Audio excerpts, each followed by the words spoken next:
Hey all, Bree from the No Guilt Mom podcast, and I have got a gift for you this holiday season. If you love the No Guilt Mom podcast, and I mean love the No Guilt Mom podcast, then tell us about it. Leave us a review, and you can be entered to win a No Guilt Mom gift card.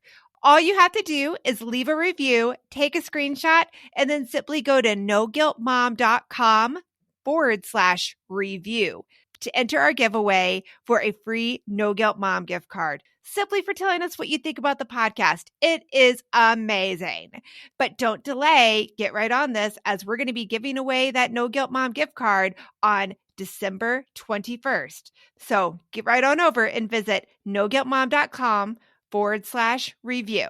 Welcome to the No Guilt Mom podcast. I am your host, Joanne Crone, joined here by my fabulous co-host, Bree Tucker. Oh my gosh. Hello, everybody. How are you? I can't compete with that. How do I follow up from that? The song. Hello, everybody. Hello. It's like being in Sound of Music. I constantly think of like Sound of Music. It's like, hello, like our feeders saying goodbye. Hello. That's always what goes through my head. That's the only like song reference I have. And I immediately go to the podcasts are alive with the sound of music. There we go. It's always Sound of Music all the time. It's like, I do know other musicals. Like I'm an actual musical fan, and yet it's always Sound of Music that I can do. All of my musical childhood experiences were Andrew Lloyd Webber. My parents were huge Andrew Lloyd Webber fans because, I grew up in the 80s. Mm-hmm. We had every single CD and tape by him back in the day. And every summer we went to the outdoor Broadway theater in Kansas City called Starlight. Not sure if it's still around. That sounds like an Andrew Lloyd Webber inspired title for a Possibly. And it was like a big deal. I was the only one out of my parents' kids that liked it. So I would go with them every summer. So I saw like Cats and Phantom of the Opera. I remember seeing Fiddler on the Roof. That's not Andrew Lloyd Webber, but it was a lot of Andrew Lloyd Webber. I didn't see musicals as a kid. It was college. Like my dorm was right across from Gamage Auditorium on ASU. And we got $20 rush tickets for students. So we would just go to the box office. I saw Rent. That's how I saw Rent and loved it. That's another one I'll go. That was a very long beep. I don't know if this is working. Mark. I could say the whole musical to you. We didn't have musicals at my college. Like I was on the board too for concerts and stuff. And we had one. We had Chicago. So my heart is I love Chicago. That's one of my favorites too. Did you see Renee Zellweger and Catherine Zeta-Jones version 20 years ago? Can you believe it? 20 years ago? Opening day. Yeah. Luckily my boss at the time, we had like a really small, I worked in EI and there was only like 4 of us. My boss is like, all right, guys, we're taking a work field trip this day because Chicago's opening and my husband will go with me. And I know y'all want to. So we're just going to make a work team building event. So we went to go see it. See, that's an awesome thing to do. We should do that, Brie. We should just what's a movie coming out? It's all on Netflix now. And Disney Plus. I was going to say event. Yeah, I don't know if that's coming back. We need an event, like an event movie. Our guest today on the podcast has nothing to do with musicals, but she is phenomenal. Just to say. I would think that she would like to go watch a musical with us. Before we started recording, she had mentioned that she had come out to Arizona recently. Mm-hmm. And even though that where she came in Arizona it was like near us in Phoenix. I'm still like, oh man, next time she comes to Arizona, we need to go hang out. Would have been like a 4-hour drive to get up to her, but hey, it's worth a shot. She's totally fun. Her name is Christine Carter. You might have heard of her. She's the author of Mom AF and a senior contributor at Forbes Women.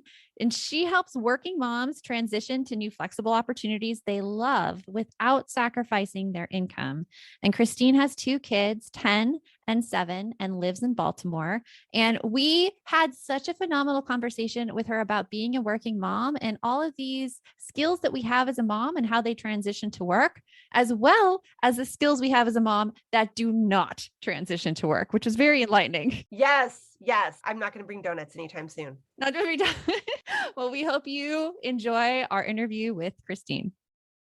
This episode of the No Guilt Mom podcast is brought to you by the Happy Parent Checklist.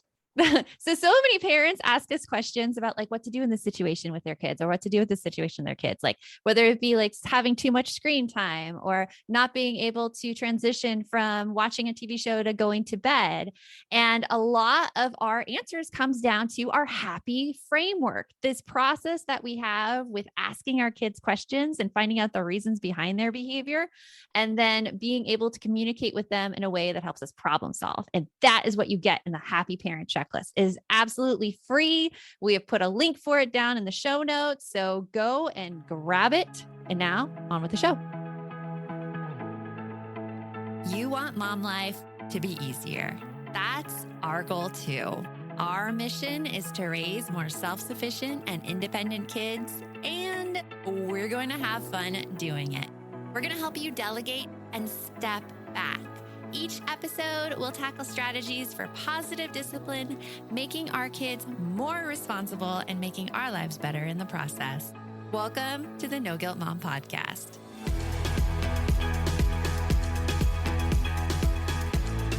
Welcome to the No Guilt Mom Podcast, Christine. We are so excited to have you here. I am so excited to be here. Thank you. I was so excited to talk with you because I was reading your book, Mom AF, and I just found it so relatable. Balancing like working with, of course, being a mom and that trip that you took on a train into the city and like trying to have an adult conversation and just being so not knowing what to say. I could resonate with for sure. I still struggle with that. Last night, I went to an event for Preakness and I offered to take someone to their car that was at the train station. And in saying goodbye, I almost touched the man's groin. So it's like, I'm just always socially awkward. Like I'm always apologizing for how I act socially. What's even worse is when like you realize you almost made a big faux pas, so you apologize before you even did it, and then they're like, "Whoa, you were gonna do what?" Right. Oh, that's me. I've done that too. I find sometimes in conversations, like I don't know what else to talk about other than kids, and so like I will almost always when I'm meeting somebody new, like neighbors across the street 2 or 3 years ago, my first question out of my mouth, not even thinking about the sensitivity of this question, I'm like, "Hey, do you have any kids?" And like she's like, "No, we don't have any kids," and it just ended right there. Right. But it's like stop. And I'm like, I don't know what else to talk about. Well, nice weather today. Clouds in the sky. It's like, I don't know. People talk about travel in casual settings and in social settings. And I am the kid whisperer. Or the allergy whisperer, because my kids have really bad allergy and asthma. So I can hear in your voice when you're sick, and I'll just start to run down the list. Like, do you have nasal spray? Do you have some Zyrtec? I have some in my purse. Gosh.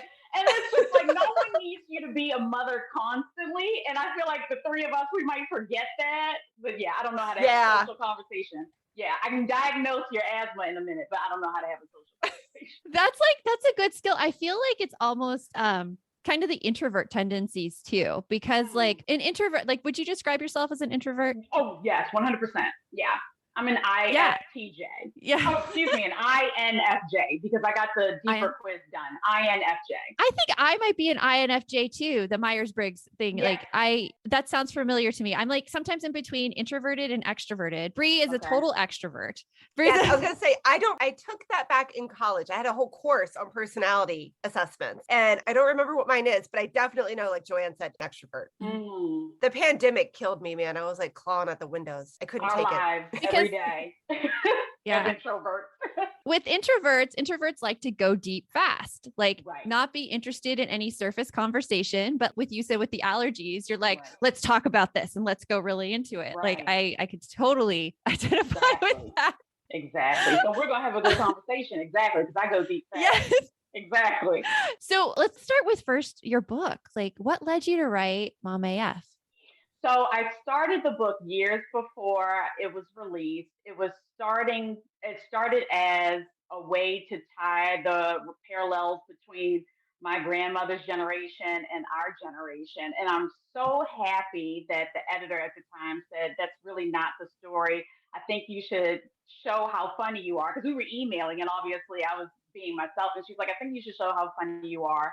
and really talk about what it's like to be a mother and to be a minority in these spaces as a woman, as a Black woman, as a millennial, and be type A and try to be controlling in all aspects of your life because that's who I am. And the book is really about me trying to apply the controlling manner that I show in business to my marriage. Obviously, that doesn't work, as well as motherhood. Obviously, that doesn't work either. And how I learned along the way to stay true to myself, but all parts of myself, not just the controlling part of myself, but true to who I am and what I believe in, and keep myself grounded in that. So you say something so interesting, the controlling part of yourself, because I think that's something that a lot of moms today can identify with, is like this fear almost that if we let something go, it's going to all go wrong.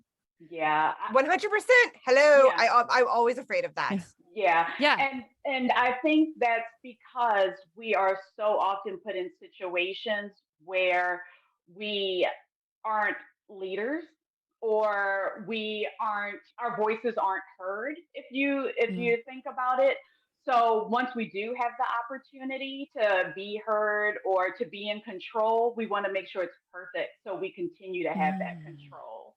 I was doing a piece for Forbes about how motherhood shows up at work, be it good or bad. And one of the bad ways is when we take on that responsibility of bringing in the donuts on Friday, or we're serving as informal mentors, because we need to have that control and feel needed. And it's to our detriment, because no one takes that person seriously and is expecting that person to climb the corporate ladder. Unfortunately, there does have to be a little bit of toughness that you show in business. There's aspects of motherhood that are great for business.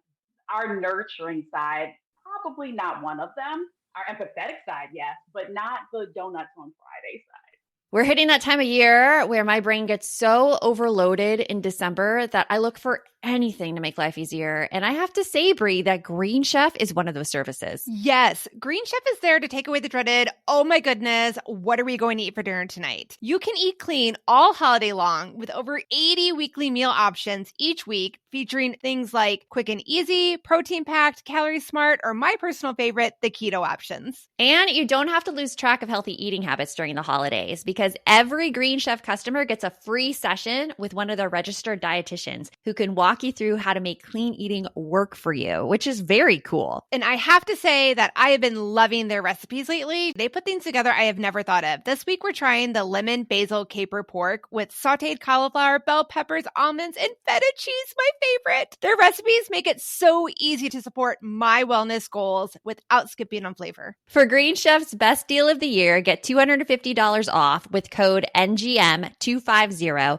at greenchef.com/NGM250. That's greenchef.com/NGM250. And don't forget to use that code NGM250 to get $250 off. Green Chef, the #1 meal kit for eating well. This message is sponsored by Greenlight. It is so hard to raise kids who know how to manage money. Brie, right now, my kids are all about earning money for presents. My daughter wants to get presents for all of her friends, and my son is doing a Secret Santa with his friends. Oh, I hear you. And if you're looking to raise kids that are financially responsible, we have got a lifesaver recommendation for you that you need to check out. It is Greenlight. Greenlight is a debit card and money app made for families that gives kids and teens an easy and fun way to gain financial literacy, all while giving parents peace of mind. You can send instant money transfers, automate allowance, and even keep an eye on kids' spending with real-time notifications. Meanwhile, your kids can begin their journey towards financial autonomy by learning how to save, invest, and spend wisely. So sign up for Greenlight today and get your first month free when you go to greenlight.com/NGM. That's greenlight.com/NGM to try Greenlight for free. Greenlight.com/NGM. Not the donuts on Fridays. So it's that donuts on Fridays thing. It just reminded me of this story that like I was this teacher. I had a mentor teacher, and my mentor teacher was kind of talking like shady about this other woman who said, like, in her interviews for these high level positions, she would bring the box of donuts for everybody. in there. And I see you kind of like, Yeah. it's so fascinating because sometimes as a woman, I feel like I have to make those gestures or I'm not being kind to others or I'm not thinking of others. But I agree with that. and also like I could see Christine like that it is a detriment to being taken seriously in terms of other things. And so like you're rocking my world a little bit right here. I got to add to that. Like, I think so many of us, you and I had talked about this on a previous podcast episode about that whole mindset of the good girl, right? Of you have to be kind, you have to be considerate, you have to be giving to others, you have to sacrifice things, sometimes big, sometimes small, to be seen as the good, kind person. And you're right. I think, when you say that, like, we think that the kind person is what people want, but it isn't, because the kind person is the one who's always taking care of everybody else and doesn't get their stuff done. So let's talk about time. I think a lot of times. I'm going to push back on you. Let's talk about time. Okay, so yes. When you're in a meeting and you're being interviewed and your goal is to come off as kind, which one do you think has the more long-term impact on the person that is interviewing you? If you bring in donuts to show you're kind, or you're able to provide an example of you being a leader and mentoring somebody in the workplace and that person accelerated in their career. Exactly. It's number two. Definitely number two. Number two. Exactly. Because you're showing the company that you're great at retaining employees, saving them money. You're also a great team leader. That is going to have much more of an impact than you bringing in donuts. And it's both are still situations in which you were kind. You're totally right. Yeah. That is very true. So like, what are the qualities that really we could take from motherhood that we could also use at work that really put us at an advantage? Flexibility and the ability to adapt to any situation, the ability to problem solve, that empathy. I mean, science has proven that first year is called matrescence, and so much of our brain changes. We just develop an entirely new perspective for humans on the planet. And I think that's quite important now. We learned that in the pandemic, that we are all people first, employees second. The ability to want to see someone else develop themselves and grow, I think is a huge component of motherhood that you can take into the workplace. That's why I say, can't you show the kindness through your team leadership or through your mentorship? That's so selfless, and that's such a beautiful skill that easily applies. And so many women would benefit from that, right? Just to know that there was another mentor or another woman in the workplace who wanted to see them grow and was tapping into their matrescence to do that. So there are so many skills that you can bring that don't have to be like giving somebody your coat or bringing in lunch and stuff like that. Bringing them goldfish crackers, having making sure that they get to their doctor's appointments. Like, who is time for that? We were talking about that earlier, about the whole, like, I swear, moms always have snacks or antihistamines, things like we always have what you need. We're always gonna have a napkin, we're always gonna have a snack. Those are the things. Yes. At some point though, I think like those qualities. So what you mentioned of, being able to develop people as leaders and being kind that way. I could see how it conflicts with the needing to be perfect as well when given in a leadership, like put in a leadership role, because you're always worried about that perfection and how, obviously I'm speaking from personal experience here, like always worried about that perfection and being perceived as not unworthy or incompetent or a variety of other negative adjectives that I don't need to apply to myself.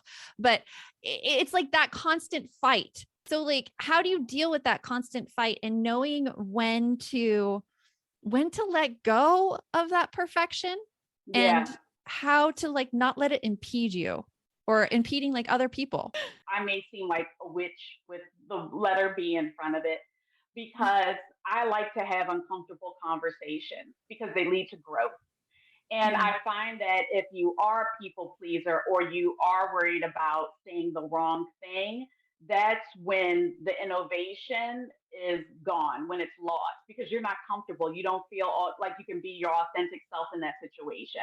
So that doesn't mean I'm cursing at work, but it does mean that I could ruffle some feathers, and I'm going to keep pushing and probing and trying to get to the heart of what you mean versus you giving me the corporate America jargon. So sometimes that's uncomfortable for people. Like, I've been in meetings and we only talk about the positives, and that drives me crazy because you can't really learn from the positives. But to my team itself, and having that mindset of always having honest conversations and just battling it out, but battling it out for the sake of growth and acceleration, not for the sake of belittling somebody, they love it. Mm-hmm. Because it makes us so productive because it becomes a safe space, and you know that I'm not going to discuss what is being shared here anywhere else.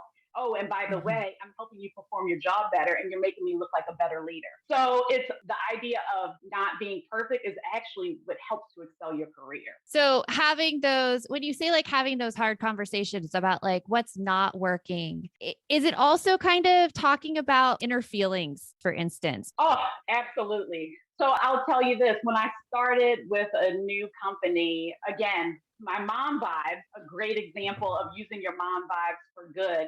I could tell that my staff was anxious and nervous because there was a lot of turnover, and I was having a one-on-one with somebody, and I told you I don't know how to have conversations. So just me being me, I was like, "Ooh, do you take any edibles or anything like that?" I said, I think you could really benefit from that. Like, I was like, I have my card and I love it. I was like, "You got a lot of stress in your life." And she's like, "Oh, I obviously have made her uncomfortable by it." And she's like, "I know that I need to see a therapist." And I was like, "No, I'm not saying that. I am coming from a place of concern. Like, you're telling me everything on your plate, but you're not telling me how you feel about everything on your plate, but I can pick it up. So let's talk about how you feel about everything on your plate, and let's prioritize, and don't ever be afraid to pulse check with me and prioritize, because not everything has to be done. Let's be honest. My parents taught me that if your name isn't on the side of the building, don't take it home with you. Like, they can replace you. So let's figure out how to make what absolutely needs to be done right now, and worry about everything else later. That is great advice, because I think a lot of women are very scared about bringing emotions into the office. Like, we have been so trained not to show our feelings, being able to like handle it all together. And if we're having difficult feelings, then it's like our responsibility to get through it.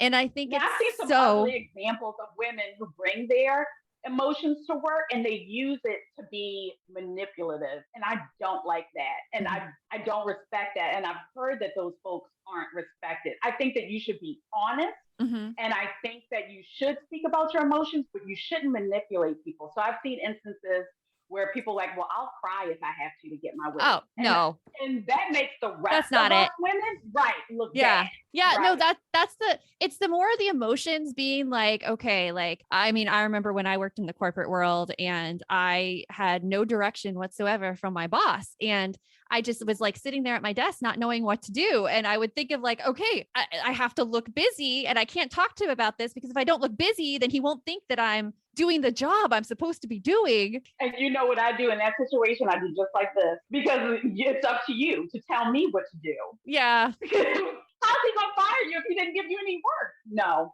absolutely not. I would have been right there with you, Joanne. I had a similar situation where I had a job and there was a lot of turnover, like that example you were giving.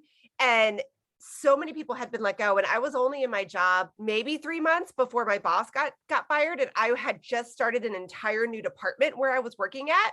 So I had no direction. Yeah. Nobody else knew anything about early childhood where I worked. I was terrified of losing my job. I was a single mom. Yeah. And I had just bought a house. Every day at work, I was just like, gosh, I hope I'm doing the right thing. Because I have no direction. Nobody to tell me what they expect from me. And you were just trying to like quiet. And I could never admit to other people there that I didn't know what I was supposed to be doing. Yeah.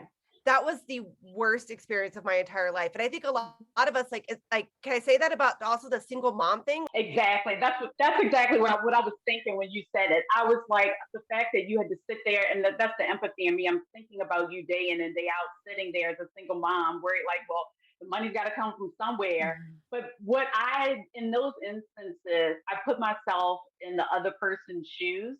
And I think about, okay, it costs 2.5 times the amount of my salary to try and find a replacement for me. So I'm not going to get fired. Then they can't fire me without cause. And they don't have cause because they haven't given me a list of tasks.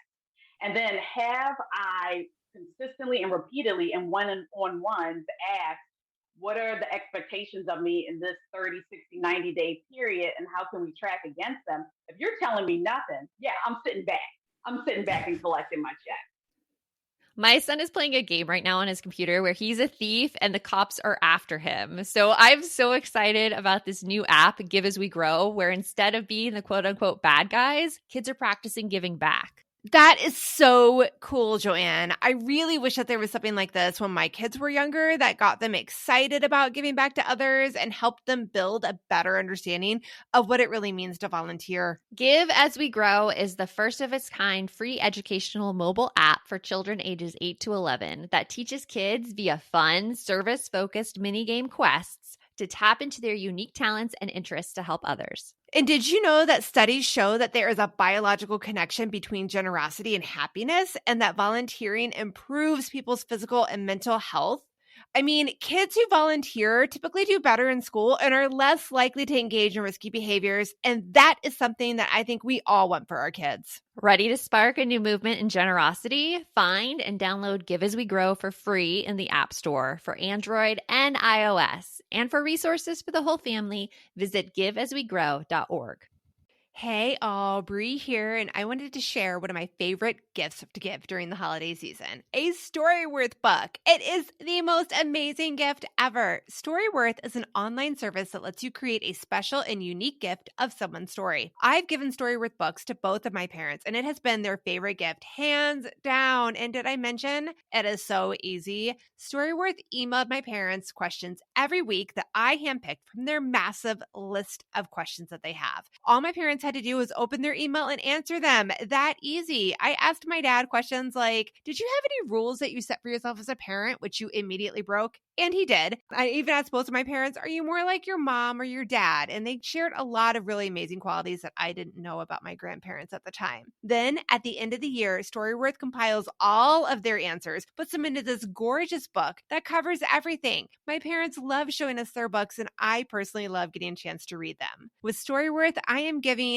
those I love a thoughtful and personal gift from the heart that preserves their memories and stories for years to come. Go to storyworth.com/NGM and save $10 on your first purchase. That's storyworth.com/NGM to save $10 on your first purchase. Oh, yeah. Talking about like these things that we have as moms and these strengths as moms, a lot of moms who are home right now, we get this question a lot. They want to transition back to the workforce and they're scared that now they will not be taken seriously and they do not have the skills. What is your advice to those moms? So God bless the people who write or the women who write for my blog, because the blog is all about being a working mom. And it has a lot of articles about being a stay-at-home mom and going back to the workforce. So I always refer people to that. I don't talk about parenting at all because I don't want to teach you how to parent your kid. Everybody does it differently, but I can help you with trying to navigate your career. I will always say leverage those skills that you have with motherhood and try to apply them to different things that you've done. Have you volunteered at the school? Probably so. Yeah. Have you helped to coordinate the house? Have you served as a household manager? Have you done any consulting? 9 times out of 10, though, what I will say is when women are telling me, oh, I just stayed home, they didn't do that. Like they had an Etsy business or they did some consulting. So that stuff can go on your resume. Absolutely. So it's the skill. There are skills, and I hate to say even for stay-at-home moms because I don't believe in the difference. But there are skills that you can transfer and put on a resume for sure. Where do you put that on a resume? Do you put it like in the skills section? Because I mean, I'm so used to resumes being like your employment history. Like, would you list? Right. And they tell you. Yeah, they tell you like don't have those blanks. Yeah, and it is your employment history, but you probably are working in an industry. that you can speak to some of the skills from the industry. So, for example, if you're in HR, like HR executive management or talent development or something like that, like those are the core competencies and the skills that you can put in. I mean, just because you decided to take a break doesn't stop the fact that you were an HR professional. My aunt has been out of the workforce for decades. I don't change. I never take away from her the fact that she was a retail management professional. Mm-hmm. That's true. Yeah. On that same thought process, what if you had a career, let's say like you were teaching, right? And then you stayed home for several years, 5 or more, right? And let's just, I mean, most of us can say in America, the teaching industry has changed quite a bit. Everything that's going on with it. So like, hey, I don't want to go back into that. Do you have any advice on how they can kind of find what their new path might be? If you're sitting there going like, I want to go back to work. I know I don't want to go back to the professional I was. I want to do a whole new thing. How would you even start trying to figure out what is something that would be a new journey you would like to go on? So I thought this particular author was like full of BS, that she was just basically another Rachel Hollis. I'll just say it. I thought she was another Rachel Hollis, but my therapist told me to read Brene Brown's The Gifts of Imperfection, since I am a control freak. And I was like, oh my God, this book is absolutely freaking amazing. And then I read Dare to Lead. And when I read Dare to Lead, she has an exercise in it that helps you really think about, okay, what is it that gets me out of bed in the morning? What am I passionate about? And just free write it. And then after you free write it, you take it into different phrases. And then after you have those phrases, you try to pair them up into sentences. And I did that. And it was incredible to me that had I not known the path that I wanted to take, which is to truly support women, that's what came out of it. It was really about being able to help another woman become her best self, because it truly upsets me when I see a woman in a bad marriage, or a woman who's not living up to her potential, who's extremely intelligent, but feels like she can't excel at work because of the kids. So I looked at my sentences and I was like, I'm on the right path. But that is what I would probably recommend, is doing a free write and thinking about all the things that bring you joy. If I didn't know where I wanted to start, and put those into phrases and then put it into sentences. And by the way, when I did mine, I do it like for different things. So I did mine for like the health and wellness part of my life. I was so surprised that it didn't involve the kids. It didn't involve me dating or anything like that. Like everything was an activity that involved me being alone. Oh, and by the way, I didn't put any time. Like I didn't attach any time to anything. I thought that was so interesting too, because I'm always like, I got to do this by this time, and this will take me this amount of time, and I got to do X, Y, Z by this date. And when I free wrote, that didn't come out. Like it was just about enjoying life. Or in the case of figuring out my professional goals, it was truly about serving other women. Yeah, I love that exercise. I did something similar in that exercise. And when you mentioned that, like that's time constraints, that's so consuming, like your everyday life didn't come out. Like that's another light bulb moment for me, Christine. Yeah. I'm getting a lot of light bulb moments myself. It does. And you know what I wish? I was thinking about this when we were chatting, when we were first starting chatting before we were recorded, that you see so many things saying women should take up space and take up space, but we should also take up time. I really feel like somebody should bring that up, because so much of our anxiety is worrying about dropping the ball, worrying about what's coming down the pipe, what's the next thing coming. And you guys were so kind to let me go get my headphones. And I'm like, oh, it really wasn't that much time that I took to go get my headphones. But in my mind, I'm like, oh God, I got to go get my headphones. I'm not prepared. They're going to think I'm a ditz, But something was like, take up time, you know? I think that is great advice, because it's so interesting from other people's perspective. It's in the headphones. I'm like, of course, get what you need, feel comfortable. Let's like start this in a good place. But like, if I was in your same position, the same thoughts would be going through my head too. Exactly. I'd be like, oh my gosh, I'm not prepared. People are going to think like I don't have it together. And I think it's a common thread that goes through us for sure. What do you have coming up that you're really excited about, Christine? Oh my goodness. Locally, I'm born and raised in Baltimore, and we have Preakness, which is a huge national event. So I will be helping with that and trying to bring more families to Preakness, to Baltimore, my hometown. It's even in my home neighborhood, which is Park Heights.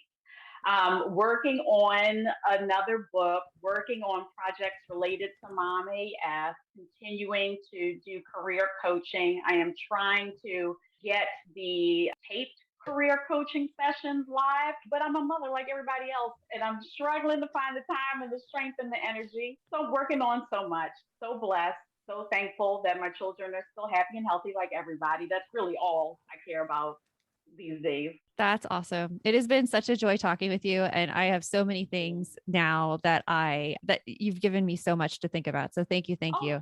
Thank you. I really appreciated being a guest. Thank you guys. So something I love about this podcast is it gives us an excuse to talk to all of these amazing people who I wouldn't have an excuse to talk to otherwise. No, I know. And Christine was so amazing. But what makes it even better is that she was brought up because we were talking with our balance group. So our balance coaching group, it's an amazing group of these women that we meet with routinely during the month. And we all are working towards the same goals of having our parenting being the common happy parenting that we want to continue on with our families, and then also how to move those over into our personal life. Mm-hmm. And during one of our sessions, and I can't remember if it was one of our amazing social hours or if it was a coaching session, but it was brought up. A couple of the moms in the group were like, hey, either they were looking to re-enter the job field from being home during either the pandemic or prior to that being a stay-at-home mom. Or I believe at least one more person had said, like, she was like, I'm kind of getting tired of what I'm doing and I want to switch career fields. I can picture both of those people who I will not name names. Yes. Okay.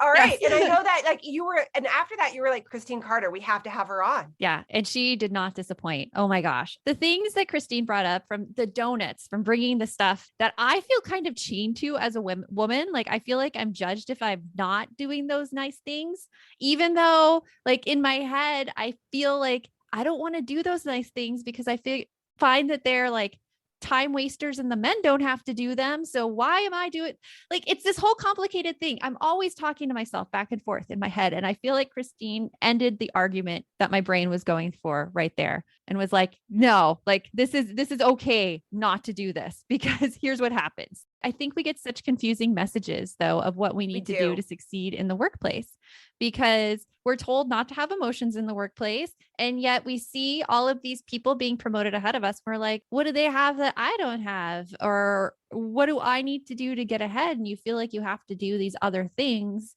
because, let's face it, women sometimes are at a disadvantage in the workplace. It has gotten better over the years, but it is definitely still there in corporate America.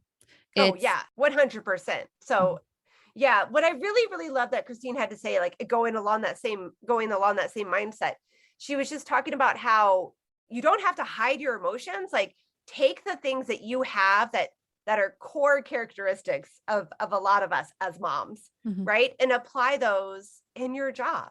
So like being honest, being open, trying to drill down on things to figure out what the real issue is. Being genuine. I mean, like, I don't sit there and try to put on a happy face for my kids. Like, they see my full everything and they know what my goals are, why I'm asking questions. And we do kind of tend to try to keep that behind closed doors when we're at work. Use them. There are gifts. They are our superpowers. They are our gifts. We hone in on those.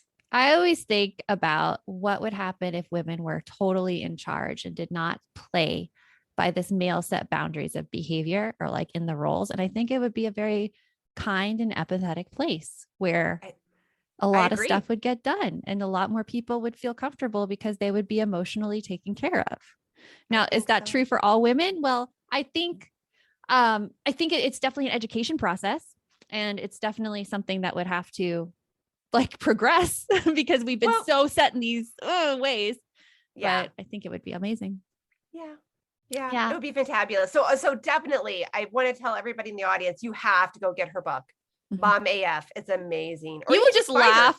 You will laugh through it. I mean, it is such an enjoyable read. It's so enjoyable. And she is so funny. And there was one thing in there that I didn't even bring up with her, but she was talking about like mom influencers and gentle parenting. And like, she was comparing how they say it should go to how reality is. And that, I mean, you'll just be laughing so hard. It's amazing. Oh my gosh. Yes.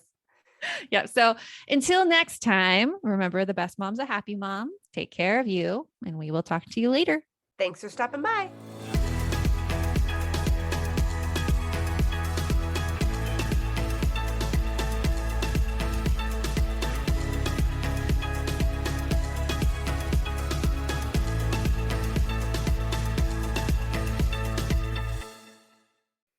Are you looking for something to listen to with your whole family? Then check out 6 Minutes, produced and created by Gen Z Media. With over 200 twisty, cliffhanger-filled episodes, 6 Minutes tells the story of 11-year-old Holiday who is pulled from the icy waters with no memory of who she is or where she came from. 3 years ago, Brinley Pasternak helped the Anders family uncover the truth about Holiday's past. Now she'll need them to help her find the truth about hers. In 6 Minutes Out of Time, the long-awaited sequel, Cyrus Anders is found unconscious near the mysterious Elixir Academy in Florida, and Brinley learns the school may have a shocking connection to her missing mother. Dive in now and get the most downloaded family audio adventure in history.